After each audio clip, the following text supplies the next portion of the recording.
Well, good morning, YouTube. Arizona RE here, popping along on the Honda CTX and what will be its final ride. That's right, the final ride of my Honda CTX700. All outfitted for touring with the saddlebags and the super tall windscreen from C. Bailey's. Dollar for dollar, this bike gives you more than just about any other bike on the market.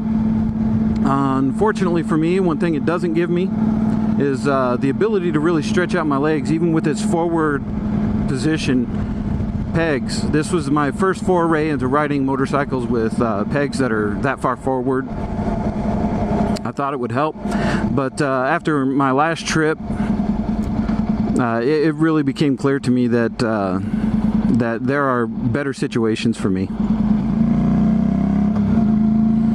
So at any rate, I've decided to move on and give someone else an opportunity to own this bike.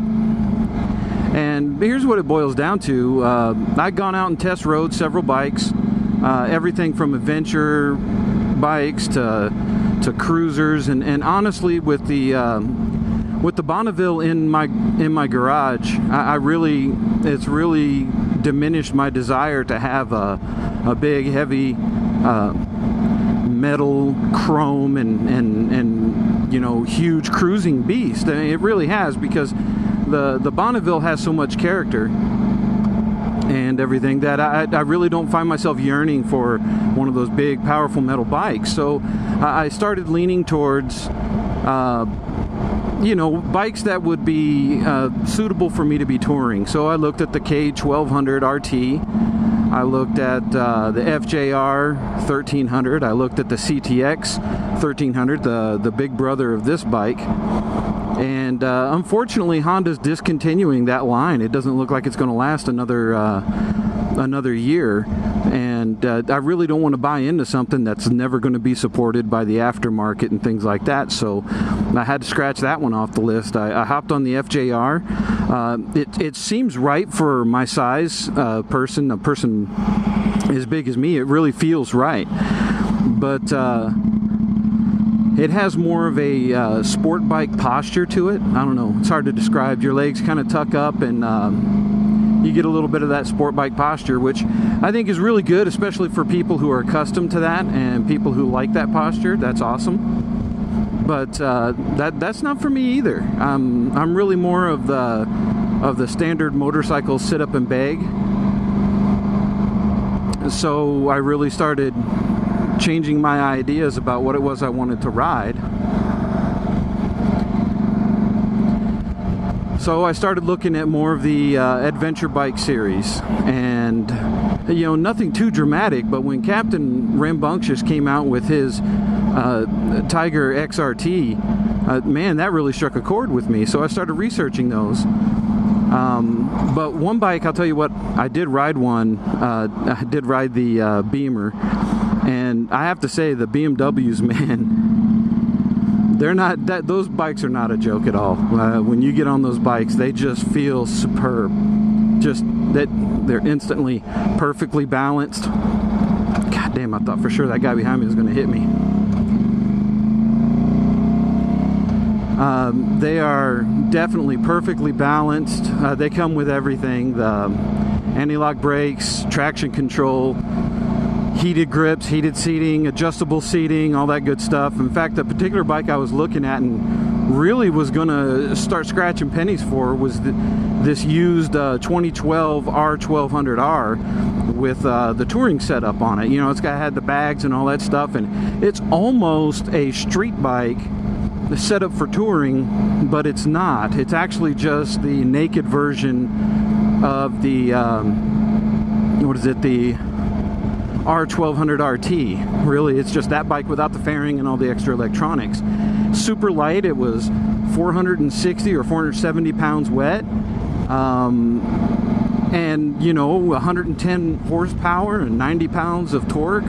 I mean, that's a bike, man. And I rode it, and they say beware of the test ride when you jump on that R1200R, because you'll go out to test ride it and you'll want it. And they were right. I wanted it really, really bad. But when I saw Captain's review of the Tiger, and I started looking at all the aftermarket accessories and all the options for that bike, I said, I gotta go look at those. Well, I came over here to my friendly Tucson Triumph dealer, the same place I got the wife's Bonnie, and they have some late season closeouts. So I can pick up a brand new 2014 Tiger XR. And so it's just a plain Jane. It doesn't have, you know, a whirlwind of options on it yet. And I could pick that up for about $2,000 less than I could pick up that used BMW with 10,000 miles on it. So I thought to myself, you know, you get warranty with this. You don't have to buy an extended warranty or anything like that. The parts are cheaper. It's better supported by the aftermarket. So I came over and I rode it. And I loved it. I loved it. You know, did it have the same pickup as that R1200R? Absolutely not. That R1200R was disgustingly generous with with its horsepower and torque, and with the traction control, you weren't going to lose that rear wheel too easy. I spanked that thing in first gear, wound it up to the red line, and I was nearly at 60 miles an hour. And I didn't have a genuine stopwatch, but I'd say it was right about the area of 4 to 5 seconds. I mean, that thing was boogieing. The Tiger I didn't get to take out on as lengthy a test ride. So the Tiger, when I took it out for a test ride, was brand new. It only had 1.2 miles on it, and they controlled where you rode it. So I just basically, I got to feel it and to know enough about it to not be scared of its weight. In fact, it's actually lighter than this bike. So I was excited by that, but I really didn't get out on it. Whereas the used bike, the Beamer, when I rode that over at the BMW dealership, it was one of those, here, be back in an hour, and tossed me the keys. And I was like, wow, okay, but it's easier to do that with used bikes. So I really got a feel for how the R1200 handled, but not so much for the Tiger. But the little bit I did get to ride it, it was obvious to me that that bike was built for me. I felt stretched out. I felt comfortable in all positions. Just a grand old time. So we're here to see what we can do about that.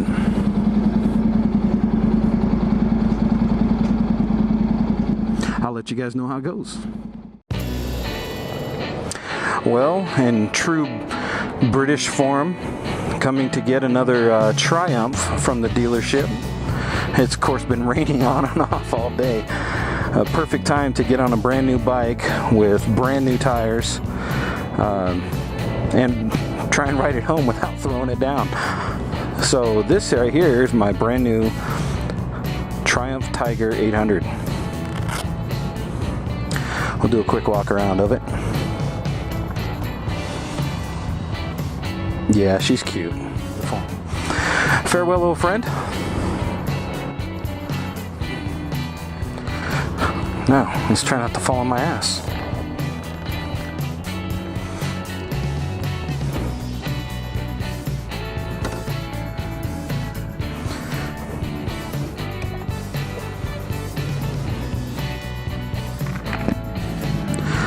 Miles. Listen to that whine.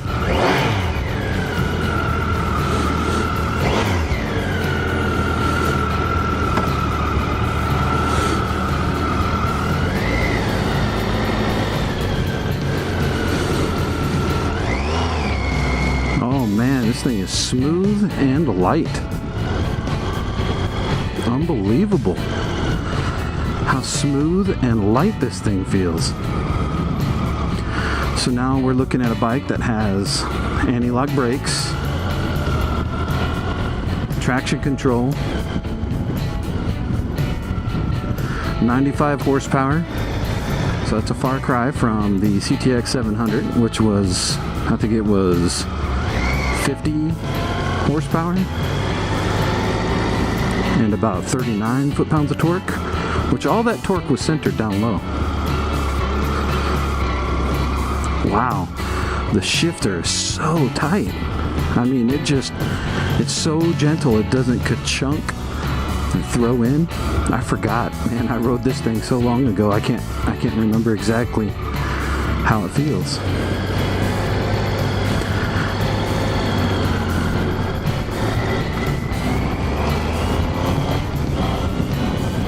Oh yeah. I remember now. I remember now. Well, good morning YouTube. Arizona RE here, riding around on my brand new Triumph. Oh, I almost said speed triple. I guess I should call it dual sport triple, because that's really what it is. It's the Triumph Tiger 800, but the 800, I believe, someone correct me if I'm wrong, Captain, if you're watching, the 800 is simply the what is it, the street, or maybe it's a speed, no, it's a street triple 675 that's been bored and stroked. And I have to say, it's nice to have the turn signal and the horn back in the right location.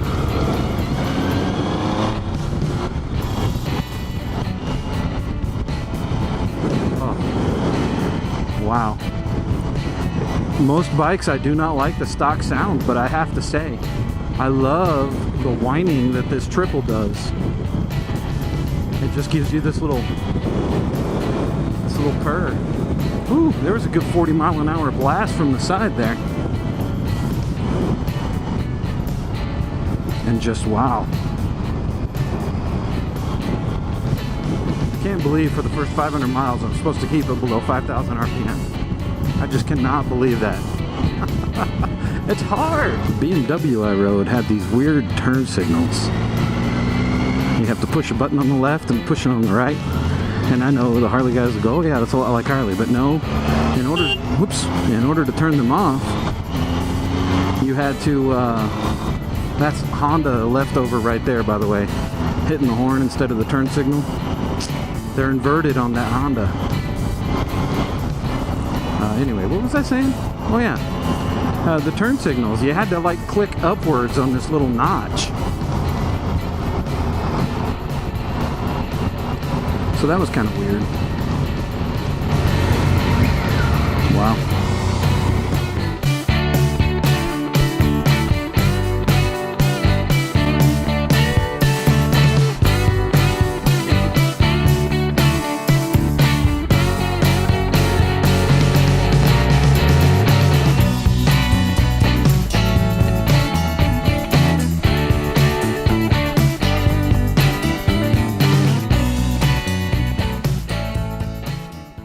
Another new bike.